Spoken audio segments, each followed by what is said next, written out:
নমস্কাৰ এজন ভিউৱাৰ্ছে মোক কৈ আছিল যে ভাৰ্বৰ কন্টিনিউয়াস ফৰ্ম আমি দুটা কাৰণত ব্যৱহাৰ কৰিব পাৰো এটা হল জিৰান্ড আৰু অন্যটো হল পাৰ্টিসিপল আমি ভাৰ্বৰ কন্টিনিউয়াস ফৰ্ম এটা কেনেদৰে জিৰান্ড হিচাপে ব্যৱহাৰ কৰিব লাগে বা কেনেদৰে পাৰ্টিসিপল হিচাপে বাক্যত ব্যৱহাৰ কৰিব পাৰো আৰু এই জিৰান্ড আৰু পাৰ্টিসিপলৰ মাজত ডিফাৰেন্স কি হ'ব তাৰ ওপৰত এটা সবিশেষ ভিডিও প্ৰস্তুত কৰিব লাগে গতিকে আজিৰ এই ভিডিওটোত মই আপোনালোকক ক'বলৈ যত্ন কৰিছো ভাৰ্বৰ কন্টিনিউয়াস ফৰ্ম এটা জিৰান্ড হিচাপে বা পাৰ্টিসিপল হিচাপে আমি কেনেদৰে বাক্যত ব্যৱহাৰ কৰিব পাৰো বা এই জিৰান্ড আৰু পাৰ্টিসিপলৰ মাজত ডিফাৰেন্স কি হ'ব গতিকে ভিডিওটো খুব ইন্টাৰেস্টিং আৰু খুব ইম্পৰ্টেন্ট হ'ব আপোনালোকে ভিডিওটো স্কিপ নকৰাকৈ হেকলৈকে চাব আৰু ভিডিওটো যদি আপোনালোকে হেকলৈকে চাই আপোনালোকে ডেফিনেটলি জিৰান্ড আৰু পাৰ্টিসিপলৰ মাজত ডিফাৰেন্স কি হ'ব আৰু ইয়াক আমি কেনেদৰে বিভিন্ন বাক্যত ব্যৱহাৰ কৰিব পাৰো তাৰ বিষয়ে জানিব পাৰিব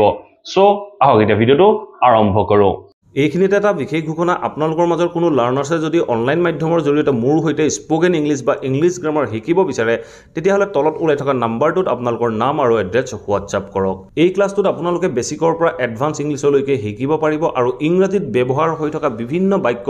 আমি কেনেদৰে ফৰ্ম কৰিব পাৰিম বা বিভিন্ন সিচুৱেচনত কেনেদৰে ব্যৱহাৰ কৰিব পাৰিম তাৰ বিষয়ে আপোনালোকক প্ৰেক্টিস কৰোৱা হ'ব আৰু এই ক্লাছটোৰ ডিউৰেচন হ'ব মাত্ৰ 8 মাহ অহা 16 সেপ্টেম্বৰৰ পৰা আবেলি 6 বজাত এই ক্লাছ আৰম্ভ হ'ব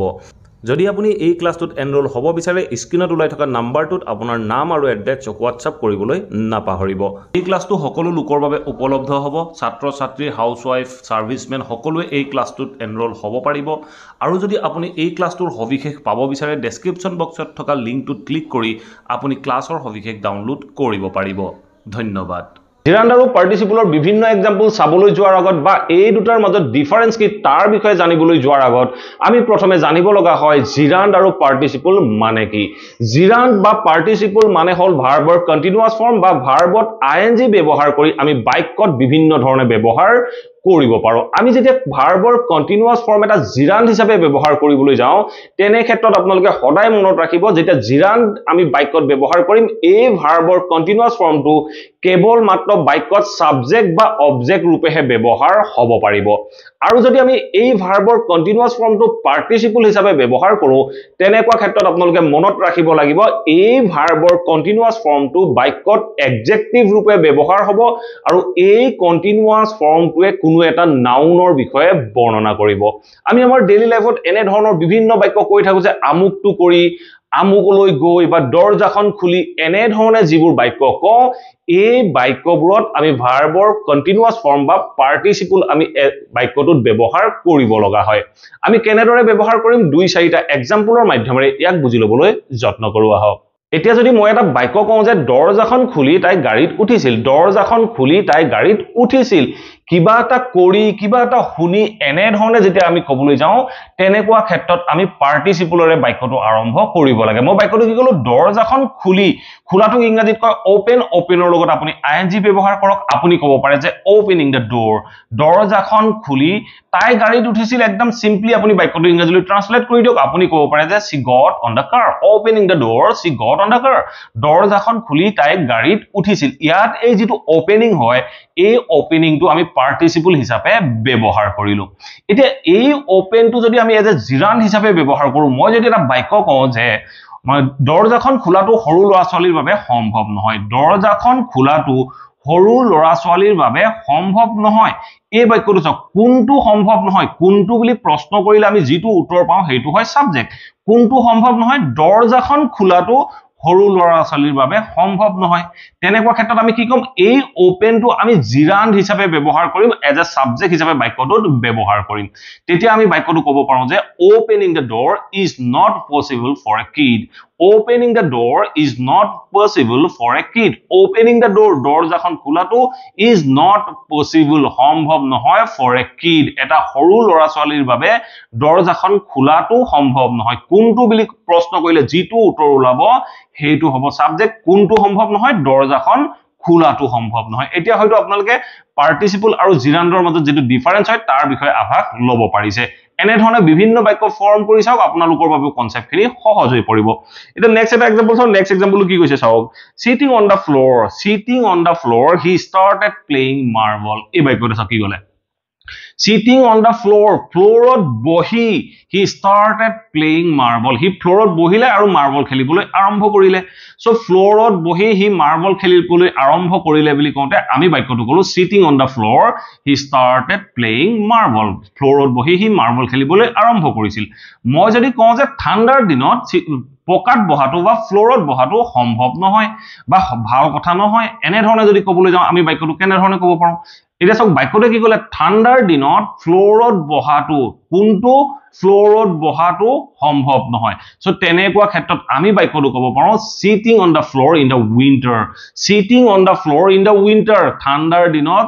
ফ্লোৰত বহাটো সম্ভৱ নহয় বুলি কওঁতে আমি ক'ব পাৰো is not possible বা is not easy এনে ধৰণে আপোনালোকে বিভিন্ন বাক্য ফৰ্ম কৰিব পাৰে আমি বাক্যটো ক'লো যে sitting on the floor in the winter is not easy sitting on the floor in the winter is not easy মানে উইন্টাৰ সিজনত ফ্লোৰত বহাটো সহজ নহয় এনে ধৰণে কোনটো সহজ নহয় ফ্লোৰত বহাটো সহজ নহয় এই যেটো সিটিং হয় এই সিটিংটো আমি সাবজেক্ট হিচাপে বাক্যটোত ব্যৱহাৰ কৰিলো এই sitting on the floor in the winter এই গুটেটো হল বাক্যটোৰ সাবজেক্ট ঠিক আছে নেক্সট এটা एग्जांपल চাও নেক্সট एग्जांपल চাও কি কৈছে Closing the door, she started weeping. Closing the door, she started weeping. দৰজাখন বন্ধ কৰি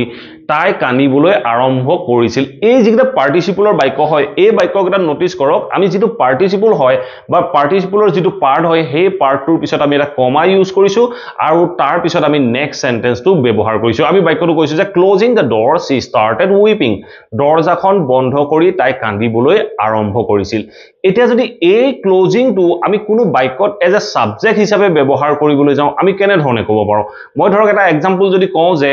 দৰজাখন বিনা চাবিত বন্ধ কৰাটো সম্ভৱ নহয় বিনা চাবিত দৰজাখন বন্ধ কৰাটো বা দৰজাখন ক্লোজ কৰাটো সম্ভৱ নহয় কোনটো সম্ভৱ নহয় দৰজাখন বন্ধ কৰাটো সম্ভৱ নহয় দৰজাখন বন্ধ কৰাটো সম্ভৱ নহয় বুলি কওঁতে আমি কেনে ধৰণে ক'ব পাৰো closing the door দৰজাখন বন্ধ কৰাটো কেনেদৰে বন্ধ কৰাটো without the key closing the door without the key is not possible closing the door without the key is not possible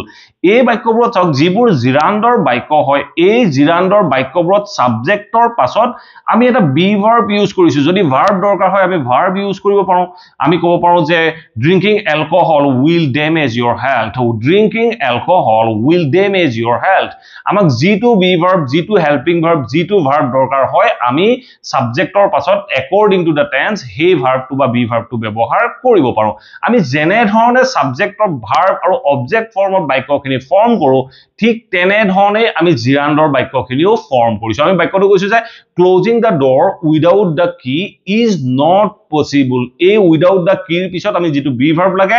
B ভার্বটো ব্যৱহাৰ কৰিছো আমি কৈছো যে is not possible এটা হয়তো আপোনালোকে পাৰ্টিসিপল আৰু জিৰান কেনেদৰে বাক্যত ব্যৱহাৰ কৰ তাৰ বিষয়ে আভাস লব পাৰিলে এতিয়া আমি চাও বিভিন্ন বাক্যত আমি জিৰান এজ এ অবজেক্টৰ স্থানত কেনেদৰে ব্যৱহাৰ কৰিব পাৰো মই যদি এটা বাক্য কওঁ যে I feel like taking a cup of tea I feel like taking a cup of tea এই বাক্যটো চাওক I feel like মোৰ মন গৈছে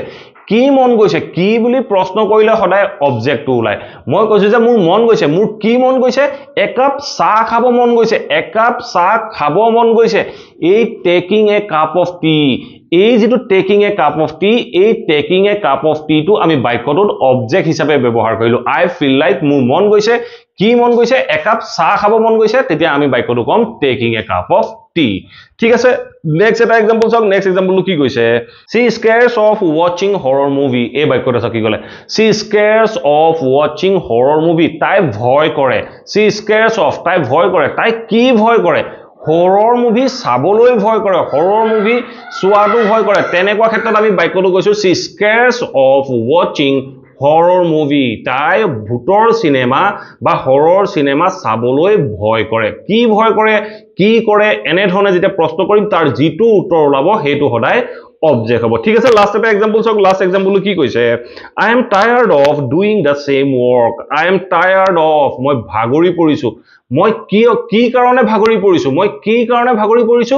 একেটা কাম কৰি কৰি ভাগৰি পৰিছো I am tired of doing the same work মই একেটা কামকে কৰি কৰি ভাগৰি পৰিছো বুলি কওঁতে আমি বাক্যটো কলো I am tired of doing the same work ঠিক তেনে ধৰণে আমি বিভিন্ন বাক্য ক'ব পাৰো মই চকলেট খাই ভাল পাওঁ মই চকলেট খাই ভাল পাওঁ আমি ক'ব পাৰো যে I like eating chocolate I like eating chocolate মই চকলেট খাই ভাল পাওঁ মই কি ভাল পাওঁ চকলেট খাই ভাল পাওঁ এই খাই ভাল পাওঁটো হ'ল অবজেক্ট এনে ধৰণে আমি জিৰান্ড এটা এজ এ অবজেক্ট হিচাপেও বাক্যত ব্যৱহাৰ কৰিব পাৰো এতিয়া আমি চাওঁ পাৰ্টিসিপল আমি কেনেদৰে অন্য বিভিন্ন বাক্যত ব্যৱহাৰ কৰিব পাৰো মই যদি এটা বাক্য কওঁ যে the boy jumped off the moving train the boy jumped off the moving train the boy jumped off লৰাজনে জঁপিয়াইছিল কোৰ পৰা জঁপিয়াইছিল jump off the moving train গৈ থকা ট্ৰেইনখনৰ পৰা জঁপিয়াইছিল এটা চাওক এই বাক্যটো কি কৈছে moving train মানে গৈ থকা ট্ৰেইন এই মুভিং টো কাৰ বিষয়ে বৰ্ণনা কৰিলে ট্ৰেইনখনৰ বিষয়ে বৰ্ণনা কৰিলে গতিকে ইয়াত এই মুভিং টোৱে এডজেক্টিভ হিচাপে কাম কৰিছে কাৰ এডজেক্টিভ এই নাউনটো কি নাউনটো হ'ল ট্ৰেইন মুভিং টোৱে ট্ৰেইনখনৰ বিষয়ে বৰ্ণনা কৰিছে গৈ থকা ট্ৰেইনখনৰ পৰা জঁপিয়াইছিল এনে ধৰণে আমি পাৰ্টিসিপল বিভিন্ন বাক্যত ব্যৱহাৰ কৰিব পাৰো ঠিক আছে নেক্সট এটা এক্সাম্পল চাওক নেক্সট এক্সাম্পল কি কৈছে he saw a flying object in the sky he saw a flying object in the sky he আকাশত এটা উৰি থকা বস্তু দেখিছিল flying object he saw তেওঁ দেখিছিল কি দেখিছিল এটা উৰণীয়া বস্তু বা এটা উৰি থকা বস্তু দেখিছিল বস্তুটোৰ বিষয়ে এই ফ্লাইং টোৱে বৰ্ণনা কৰিছে ফ্লাইং টোৱে কাৰ বিষয়ে বৰ্ণনা কৰিছে অবজেক্টটোৰ বিষয়ে ফ্লাইং অবজেক্ট উৰি থকা বস্তু দেখিছিল কোড দেখিছিল ইন দা স্কাই আকাশত দেখিছিল আমি বাক্যটো কলো he saw a flying object in the sky এনে ধৰণে আমি পাৰ্টিসিপল বাক্যত ব্যৱহাৰ কৰিব লাগে ঠিক আছে লাষ্ট এটা এক্সাম্পল চাওক লাষ্ট এক্সাম্পল কি কৈছে the drowning man tried to swim এই বাক্যটো চাওক কি কৈছে the drowning man tried to swim ডুব যোৱা মানুহজন ডুব গৈ থকা মানুহজনে হাতুৰিবলৈ যত্ন কৰিছিল ধৰক এজন মানুহ পানীত পৰি প্লানি তেওঁ কি কৰিছে পানীত ডুব গৈ আছে কিন্তু তেওঁ হাতুৰিবলৈ যত্ন কৰিছে ডুব গৈ থকা অৱস্থাত তেওঁ হাতুৰিবলৈ যত্ন কৰিছে তেতিয়া আমি বাক্যটো কৈছো যে the drowning man tried to swim ডুব যোৱা মানুহজন হাতুৰিবলৈ যত্ন কৰিছিল এটা এই ড্ৰাউনিং টিয়ে কাৰ বিষয়ে বৰ্ণনা কৰিলে মানুহজনৰ বিষয়ে বৰ্ণনা কৰিলে আমি ইয়াত সাবজেক্ট হিচাপে ব্যৱহাৰ কৰিছো the drowning man ডুব যোৱা মানুহজন ড্ৰাউনিং মানে ডুব যোৱা আৰু ম্যান টোৰ বিষয়ে বৰ্ণনা কৰিছে এনে ধৰণে আমি পাৰ্টিসিপল বিভিন্ন বাক্যত ব্যৱহাৰ কৰিব পাৰো বা জিৰান্ডো আমি বিভিন্ন বাক্যত ব্যৱহাৰ কৰিব লাগে আশা কৰো এই ভিডিওটোৰ পৰা আপোনালোকে নিশ্চয় বুজিব পাৰিলে পাৰ্টিসিপল আৰু জিৰান্ড আমি কেনেদৰে ব্যৱহাৰ কৰিব লাগে আৰু এই দুটাৰ মাজত ডিফাৰেন্স কি যদি ভিডিওটো ভাল পালে প্লিজ ভিডিওটো সকলোৰে মাজত শেয়াৰ কৰি যাব যাতে সকলোৱে ঘৰতে থাকি ইংৰাজীৰ এই কনসেপ্টবোৰ সহজে শিকিব পাৰে আৰু যদি চেনেলটো সাবস্ক্ৰাইব কৰা নাই প্লিজ সাবস্ক্ৰাইব কৰি অল নটিফিকেশন অন কৰি লব মই আপোনালোকৰ বাবে এনে ধৰণৰ ভিডিও ৰেগুলাৰ আপলোড কৰি থাকো আপোনালোকে নটিফিকেশন পাব আৰু ভিডিওবোৰ চাব পাৰিব thank you for watching this video have a nice day